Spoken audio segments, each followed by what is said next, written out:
The state of Utah feels Union Pacific is holding its hostage regarding railroad crossing construction. It's time for another episode of Bells and Whistles.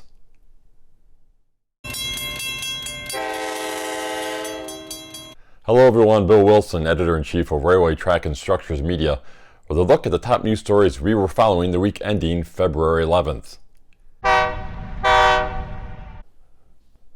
Metropolitan Transportation Authority Chair and CEO Janno Lieber announced he has appointed Catherine Rinaldi to serve as interim president of MTA Long Island Railroad. Rinaldi will concurrently serve as president of Metro-North Railroad, a role she has held since 2018. Rinaldi will succeed Philip Ng, who is retiring after nearly 4 years as LIRR president. As interim president of the Long Island Railroad, Rinaldi will oversee the expansion of Long Island Railroad service.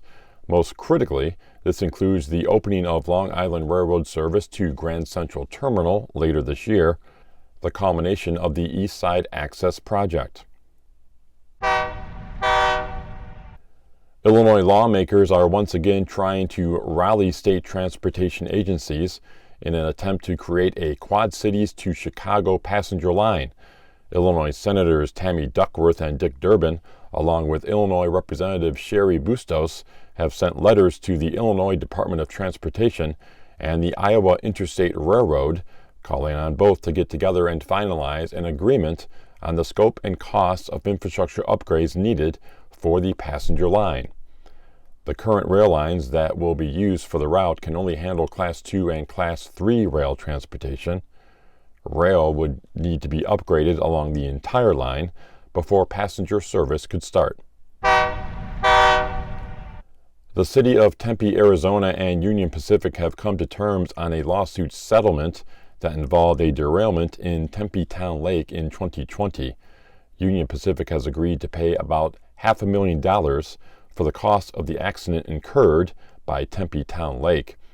The derailment happened on July 29th and caused the bridge the train was crossing to partially collapse. 3 tank cars, 2 containing hazardous materials, dropped onto a park below.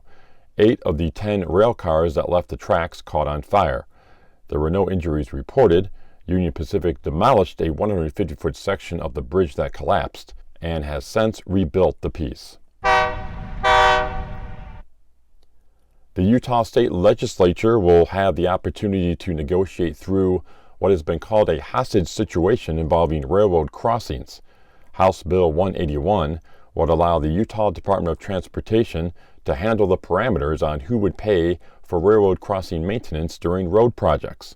Back in 2008, UDOT put the rule in place that called for the railroad company to handle the cost of the maintenance around railroad crossings.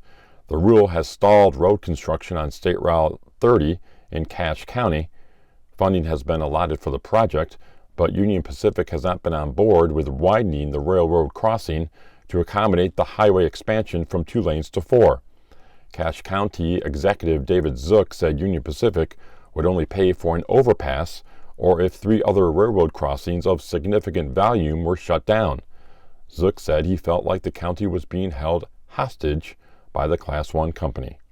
Well, that's a look at the top news stories we were following the week ending February 11th. For the latest news, go to www.rtnds.com.